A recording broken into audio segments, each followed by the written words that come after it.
Trump ने नहीं निभाई दोस्ती। ट्रंप ने भारत पर निकाला रूस वाला गुस्सा। भारत पर लगाया 25% का टैरिफ। जी हां, अमेरिकी राष्ट्रपति डोनाल्ड ट्रंप ने टैरिफ की 1 अगस्त की डेडलाइन से पहले ही भारत के ऊपर 25% का टैरिफ लगा दिया है। टैरिफ लगाते हुए अमेरिकी राष्ट्रपति डोनाल्ड ट्रंप ने भारत के लिए धमकी भरी भाषा का प्रयोग किया। डोनाल्ड ट्रंप ने यह टैरिफ भारत को रूस से दोस्ती निभाने की वजह से लगाया है।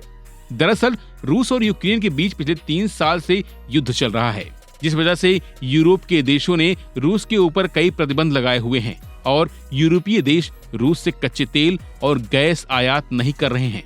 इस वजह से भारत पिछले कई सालों से रूस से सस्ता कच्चा तेल खरीद रहा है, जो कि अमेरिका और यूरोप की आंखों में किरकिरी बना हुआ था। इसी के चलते अमेरिकी राष्ट्रपति ने भारत के ऊपर 25% का भारी भरकम टैरिफ और जुर्माना लगाया है।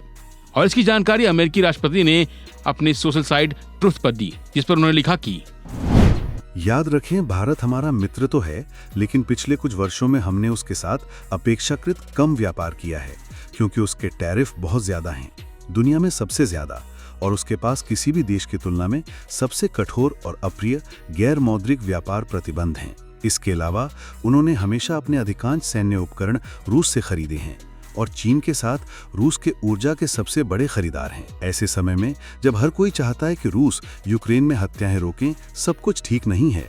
इसलिए भारत को 1 अगस्त से 25% टैरिफ और उपरोक्त सभी के लिए जुर्माना देना होगा। इस मामले पर ध्यान देने के लिए धन्यवाद। वैसे भारत पर टैरिफ लगाने के संकेत डोनाल्ड ट्रंप ने कल ही दे दिए थे। मंगलवार को जब उनसे एक पत्रकार ने सवाल किया कि क्या भारत 20 से 25% के बीच उच्च टैरिफ का भुगतान करने जा रहा है, तो डोनाल्ड ट्रंप ने इसके जवाब में हाँ कहा था। वैसे डोनाल्ड ट्रंप ने भारत से पहले कई अन्य देशों के लिए नए टैरिफ रेट का ऐलान किया है। इससे पहले ट्रंप ने कनाडा पर 35%, अल्जीरिया पर 30%, ब्रुनोई पर 25%, श्रीलंका पर 30%, इराक पर 30% और लीबिया पर 30% का टैरिफ लगाया है। दरअसल अमेरिकी राष्ट्रपति डोनाल्ड ट्रंप ने इस साल 2 अप्रैल को ही नए टैरिफ की घोषणा की थी। इस दौरान अमेरिका ने भारत के लिए 26% टैरिफ का ऐलान किया था। हालांकि कुछ दिन बाद ही इस टैरिफ को 90 दिनों के लिए यानी 9 जुलाई तक के लिए स्थगित कर दिया गया था। बाद में इसे 1 अगस्त तक के लिए टाल दिया गया था और अब एक बार फिर इस टैरिफ को लागू कर दिया गया है, जो आने वाले 1 अगस्त से प्रभावी होगा। फिलहाल के लिए बस इतना ही। बाकी अपडेट बने रहिए वन इंडिया हिंदी के साथ। Subscribe to One India and never miss an update. Download the One India app now.